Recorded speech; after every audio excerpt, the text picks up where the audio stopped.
Dear students and respected viewers, myself Deepak Kumar Thakur, Guest Assistant Professor, Kamla Rai College, Gopalganj, affiliated with Jayaprakash university Chhapra.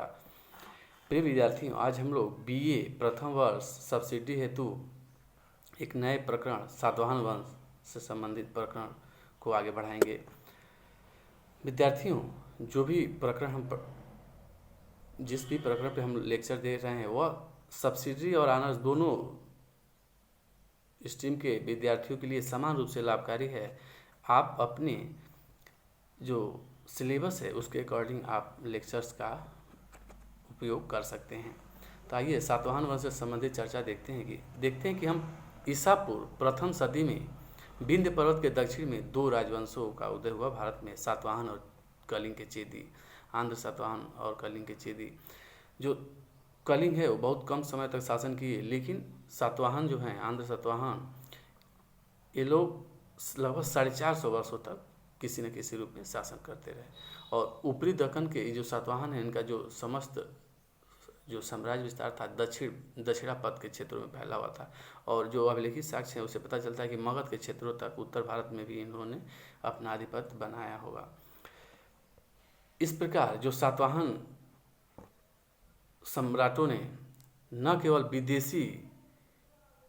विदेशियों के विरुद्ध अपनी स्वाधीनता की रक्षा की, अपितु साहित्य, जो भारत का साहित्य है, कला है, वाणिज्य, व्यापार इत्यादि के क्षेत्र में प्रोत्साहन प्रदान किया तथा अपनी प्रजा की भौतिक एवं सांस्कृतिक उन्नति का मार्ग प्रशस्त किया। हम सातवाहनों के अगर इतिहास जानने के स्रोतों के विषय में चर्चा करें तो पुरातात्विक स्रोतों में हम विभिन्न प्रकार के अभिलेखित साक्ष्यों का वर्णन कर सकते हैं। तो विदेशी विवरण में प्लिनी, टाल्मी, पेरिप्लस, आब्दिरिथियंसी का वर्णन कर सकते हैं। तो साहित्यिक साक्ष्यों में हम मत्स्य पुराणों में, जिसमें महत्वपूर्ण रूप से मत्स्य पुराण, वायु पुराण की चर्चा कर सकते हैं। हम देखते हैं कि साहित्यिक साक्ष्यों में मत्स्य पुराण में इनको आंध्रवृत्ति कहा गया, उसी तरह वायु पुराण में आंध्र जाति कहा गया। पुराणों में 30 राजाओं की चर्चा है, जिसमें इसके संस्थापक सिमुक, सिंधुक या सिप्र का नाम मिलता है। एक ही नाम, अगर एक नाम लेना चाहा जाए तो सिमुक ज़्यादा उपयुक्त है। फिर हम देखते हैं कि ये वर्णन है कि कण्व वंश के राजा सुशर्मा को सिमुक ने मार के फिर शुंगों की बची कुछ शक्ति को छीन करके समस्त पृथ्वी पर शासन किया। इसी तरह पुरातात्विक साक्ष्यों में नागनिका का नानाघाट का अभिलेख, जिसमें सातकर्णी प्रथम से संबंधित उपलब्धियों का वर्णन है। फिर गौतमी पुत्र सातकर्णी के नासिक से प्राप्त 2 अभिलेख, गौतमी बलश्री का नासिक से प्राप्त गुहा लेख, वशिष्ठी पुत्र पुलवामी का नासिक और कार्ले से प्राप्त गुहा लेख, यक्षश्री सातकर्णी का नासिक गुहा लेख। और अन्य पुरातात्विक शास्त्र में देखें तो सिक्के का वर्णन कर सकते हैं। सिक्कों से हमें उस समय के तत्कालीन धर्म, व्यापार, वाणिज्य, आर्थिक स्थिति इत्यादि का पता चलता है। तो नासिक के जोगलथम्बी से, जो जोगलथम्बी है, वहाँ का छहरा शासक नाहपान के विषय में चर्चा मिलता है, जिसके सिक्कों पर पुनः गौतमी सातकर्णी ने अंकन करवाया था। इससे पता चलता है कि ये क्षेत्र उनके अधीन था। फिर सिक्कों में हम यक्षश्री सातकर्णी सिक्कों पे जलपोत का दृश्य देखते हैं। इससे पता चलता है कि वाणिज्य व्यापार में जल पोतों का निर्माण होता होगा और विभिन्न बंदरगाह इत्यादि की चर्चा की कल्पना की जा सकती है। फिर विदेशी विवरणों में प्लिनी, टाल्मी,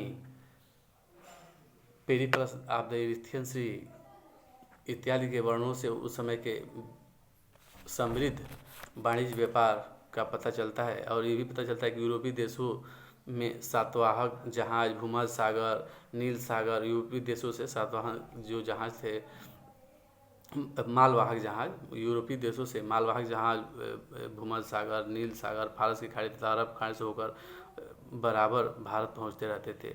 और पश्चिमी तट पर भड़ौच इस काल का सबसे प्रसिद्ध बंदरगाह था, जिसे यूरोपीय इतिहास यूनानी लेखकों ने बेरी गाजा कहा है। तो इस प्रकार हम देखते हैं कि साहित्यिक और पुरातात्विक और विदेशी विवरण पर्याप्त रूप में उपलब्ध हैं हमें सातवाहनों का इतिहास जानने के लिए। अगर हम सातवाहनों की उत्पत्ति के विषय में अगर चर्चा करें तो उत्पत्ति के विषय में विद्वानों में बहुत ही मतभेद है।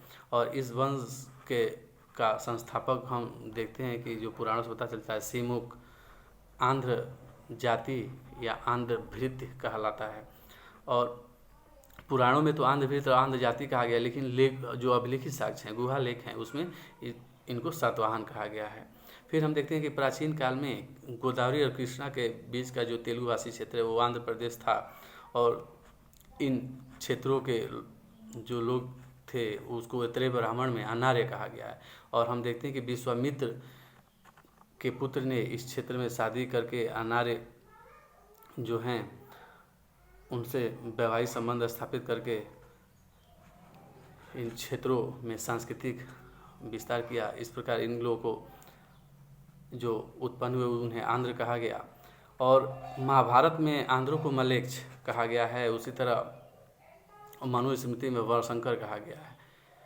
लेकिन अगर हम देखें तो विद्वानों ने कुछ ऐसी चर्चा की जिससे पता चलता है कि सातवाहन कुल का नाम था, आंध्र जो था उस जाति का बोधक था। और इस रूप में हम उस समय के बहुत सारे जो जी वेंकटराव इतिहासकार हैं उन्होंने विचार व्यक्त किया कि अभिलेखों में केवल कुल नाम लिखने की प्रथा थी उस समय, जैसे कि हम सालंकायनो, बृहत फलायनो या विष्णुकुंडिनो या पलो, गंगो, कदमो, चालुक्यो, वाटाको आदि का अभिलेख से स्पष्ट है। क्योंकि हम सातवाहनों के अंतिम समय में जो आंध्र क्षेत्र में अभिलेख मिले हैं उसमें भी हम आंध्र शब्द का प्रयोग नहीं पाते हैं, सातवाहन का ही प्रयोग मिलता है। कुछ अन्य विद्वान जैसे कि जो हेमचंद्र राय चौधरी हैं, इन्होंने सातवाहनों को ब्राह्मण माना है। और जो शासक है गौतमीपुत्र सातकर्णी, इसने एक ब्राह्मण यानी अद्वितीय ब्राह्मण का बिरुद धारण किया था उपाधि, और उसने अपने आप को खतीय एक टर्म है खतीयदप मानद मदनस,